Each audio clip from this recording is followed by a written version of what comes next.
Good morning class 10th। आज हम जो है अपना चैप्टर को कंटिन्यू करने जा रहे हैं और चैप्टर था हमारा लाइफ प्रोसेस। ठीक है, तो उसी लाइफ प्रोसेस को हम जो है कंटिन्यू करेंगे आज। एंड हमारा टॉपिक है हेट्रोट्रोपिक न्यूट्रिशन। इससे पहले हमने ऑटोट्रोपिक न्यूट्रिशन किया था, आज हम जो हेट्रोट्रोपिक न्यूट्रिशन करने जा रहे हैं, right. The mode of nutrition in which an organism takes food from another organism is called the heterotrophic nutrition. Organism other than green plant and the blue green algae follow the heterotrophic mode of nutrition. Heterotrophic nutrition can be further divided into three types: saprophyte, holozoic and parasite. Saprophyte nutrition. In saprophyte nutrition, an organism secretes the digestive juice on the food. The food is digested while it is still to be ingested. The digested food is then ingested by the organism. All the decomposers follow saprophyte nutrition. Means saprophyte nutrition क्या हुआ कि इसमें जो है एक digestive juice जो है वो निकलता है फूड के ऊपर, और जो फूड जो है वो डाइजेस्ट हो जाता है while it is still to be ingested. और ये इंजेक्ट माने इंजेक्ट नहीं होता, बॉडी के अंदर नहीं जाता। The digestive food is then injected by the organism, और डाइजेस्ट होने के बाद यानी कि बॉडी से बाहर ये डाइजेस्ट होता है और डाइजेस्ट होने के बाद ये ऑर्गेनिज्म के अंदर जाता है। All the decomposers follow saprophyte nutrition, जितने भी डिकम्पोजर्स हैं वो इसी मेथड को यूज़ करते हैं। Digestion happen inside the body of the organism, that is after the food is injected. Most of the animal follow this mode of nutrition. Next है हमारे पास parasitic nutrition. The organism which live inside or outside another organism and diverse nutrition from it known as the parasitic, and this type of mode of nutrition is called the parasitic nutrition. Example Cascata, tick etcetera. यानी इसमें क्या होता है कि जो living things हैं वो किसी दूसरे लिविंग थिंग्स के ऊपर रहते हैं और उनके न्यूट्रिशन से अपना जो है न्यूट्रिशन करते हैं। इस टाइप के न्यूट्रिशन को हम पैरासिटिक न्यूट्रिशन बोलते हैं। Nutrition in the amoeba. Amoeba में किस तरह का न्यूट्रिशन होता है? Amoeba is a unicellular animal which follow the holozoic mode of nutrition. In holozoic nutrition the digested of food follow after the injection of food, thus digestion take place inside the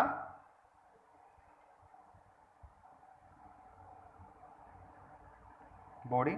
Holozoic nutrition happen in 5 steps: ingestion, digestion, absorption, assimilation and ingestion. ये picture दिखाई हुई है आपको। इस picture में आप देखें, पहले फूड पार्टिकल है, अमीबा उसके आसपास है। सेकंड में it produce pseudopodia and food vacuole.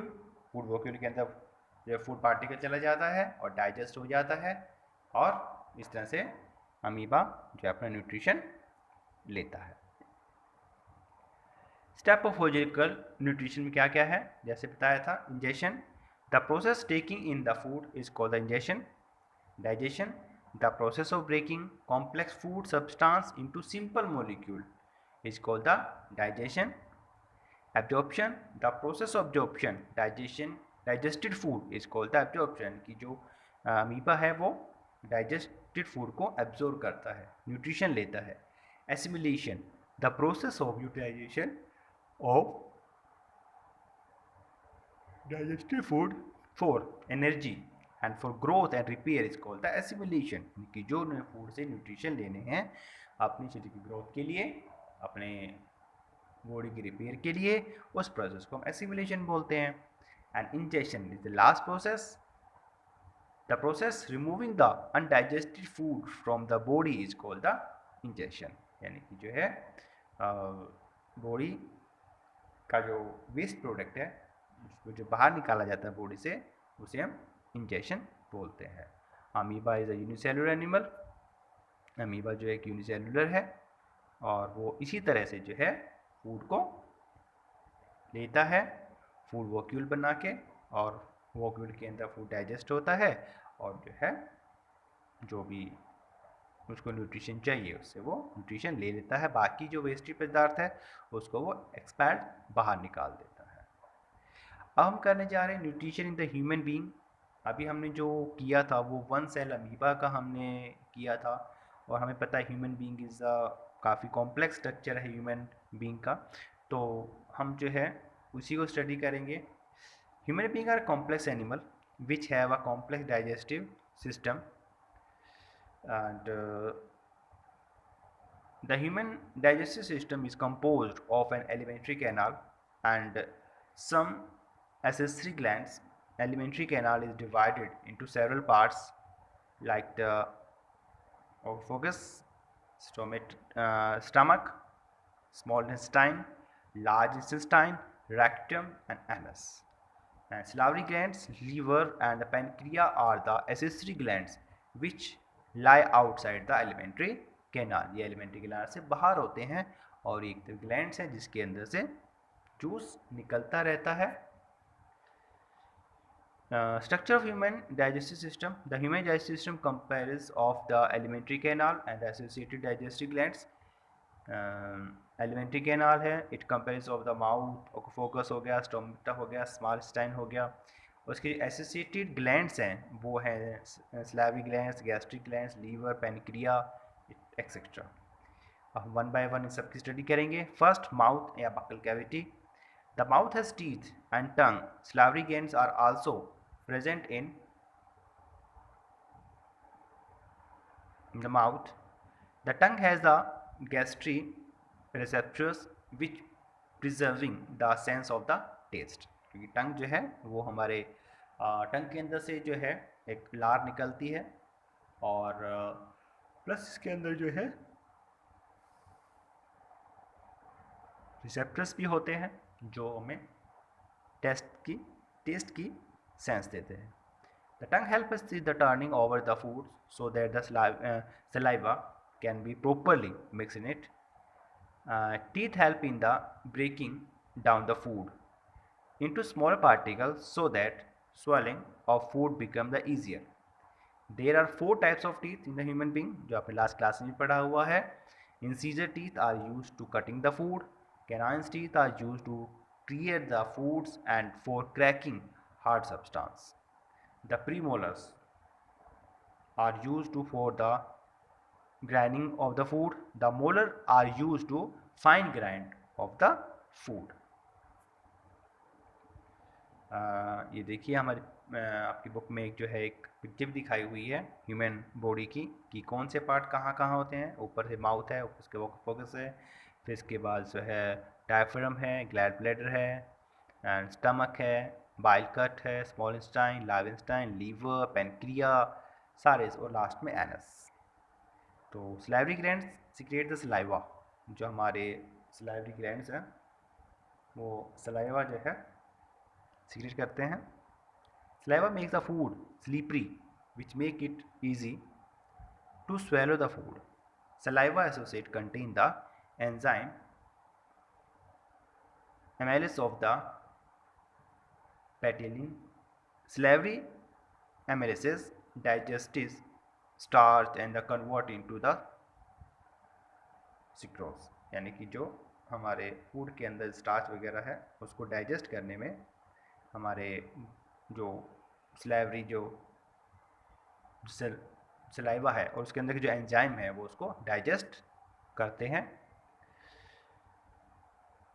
Salivary glands makes the food slippery, जैसे हमने अभी रीड किया। और इस टेबल में आप देखें कि आपको जो टेबल दिखाई हुई है, तो माउथ है, माउथ के अंदर जो है हम इंटेक करते हैं फूड को, उसके बाद टीथ जो है वो च्यू करता है, टंग जो है रोलिंग ऑफ फूड करता है, टेस्टिंग ऑफ फूड है। सलाइवरी ग्लैंड्स जो है swallowing, pushing down the food and secrete saliva, mucus. तो स्टार्च जो है हमारा जो है मेल्टोज में चेंज हो जाता है।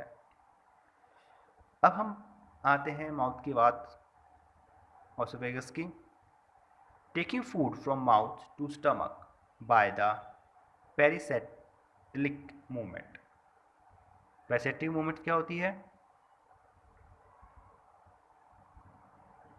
The rhythmic contractions of muscle of leaning of the alimentary canal to push the food forward। जिस तरह से हमें ट्यूब में से हम कोई क्रीम दबा के निकालते हैं, उसी तरह से हमारा जो फूड पाइप है ऑटोमेटिकली हमारे फूड को नीचे जो है इसी प्रोसेस से लेके जाता है, और उसके बाद ये फूड जाता है हमारे स्टमक में।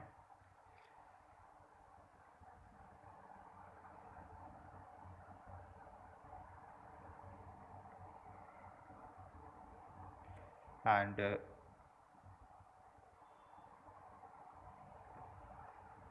stomach is a bag like a organ. Highly muscular walls of the stomach help in the churning the food. The walls of the stomach secrete the hydrochloric acids, and hydrochloric acid kills the germs which may be present in the food. Moreover, it made the medium inside the stomach and acidic. The acidic medium is necessary for the gastric enzyme to the work। कि हमारे जो पेट में जो है वो hydrochloric acid produce होता है, और वही हमारे खाने को अच्छे से डाइजेस्ट कर सकता है, और जितने भी जर्म्स वगैरह हैं उनको वो मार देता है। Moreover, it make the medium inside the stomach and acidic. The acidic medium necessary for the gastric enzyme to work. The enzyme pepsin secreted in the stomach does partial digestion of the protein. The mucus secreted by the wall of the stomach save the inner leaving of the stomach from the getting damage from the hydrochloric acid। हमें पता है कि acid हमारे लिए body के लिए नुकसानदेह होता है, लेकिन जो पेट के अंदर म्यूकस जो प्रोड्यूस होता है वो हाइड्रोक्लोरिक एसिड से हमारी जो स्टमक की जो इनर वॉल है उसको प्रोटेक्ट करता है। Small intestine. अब इसके बाद जो फूड हमारा है कहाँ जाएगा? स्मॉल इंटेस्टाइन में जाता है स्टमक के बाद। It is highly coiled tube like structure. The small intestine is longer than the larger intestine, but it lumen in smaller than that of the large intestine. The small intestine is divided into the three parts like duodenum, jejunum, and the ileum. Liver. Liver is the large organ in the human body. The liver manufactures bile, which gets stored in the gallbladder. From the gallbladder, bile is released as when required। यानी कि gallbladder से जो है वो हमारा bile juice निकलता रहता है जब भी हमारे फूड को डाइजेशन की जरूरत होती है तब। Pancreas. Pancreas is situated below the stomach. It secreted pancreatic juice which contain many digestive enzymes. ये फिगर देखिए किस तरह से जो है एक फ्लो चार्ट बनाया हुआ है, उस फ्लो चार्ट में किस तरह से एंजाइम निकलते हैं और किस तरह से हमारे फूड को डाइजेस्ट करते हैं। Bile and the pancreatic juice go to the duodenum through the hepatopancreatic duct. Bile break down fat into smaller particle। जो बाइल का क्या काम है? जो फैट है उसको स्मॉल पार्टिकल में ब्रेक कर देता है। This process called the amplification of fat. After that the enzyme lipase digest fat into the fatty acid and glycerol, trypsin and the chymotrypsin are enzymes which digest protein into the amino acid. Complex carbohydrates are digested into glucose. The major part of the digestion take place in the duodenum. No digestion take place in the jejunum. The inner wall in the ileum is projected into the numerous finger-like structure called the villi. Villi increase the surface area inside the ileum so that optimum absorption can take place. Moreover, villi also reduce the volume of the ileum so that food can stay for a longer duration in it. For optimum absorption, digested food is absorbed by the villi. Now large intestine is smaller than the small intestine and digested food goes into the large intestine. जितना भी हमारा जो अनडाइजेस्ट food है वो कहाँ जाता है, large intestine में जाता है, और लार्ज इंटेस्टाइन छोटी होती है स्मॉल इंटेस्टाइन से. Some water and the salt are absorbed by the wall of the large intestine. After that, the undigested food goes to the rectum, from where it expelled out through the anus. Large intestine absorb excess of water. The rest of the material is removed from the body via the anus. Now, आज के लिए हम इतना ही करेंगे. बाकी जो हमारा होगा टॉपिक वो हम नेक्स्ट क्लास में करेंगे. आई होप आपको समझ आया होगा. आप इसको अच्छे से एक बार रीड करें तो आपको जो है और अच्छे से ये समझ में आ जाएगा. Have a nice day. Bye.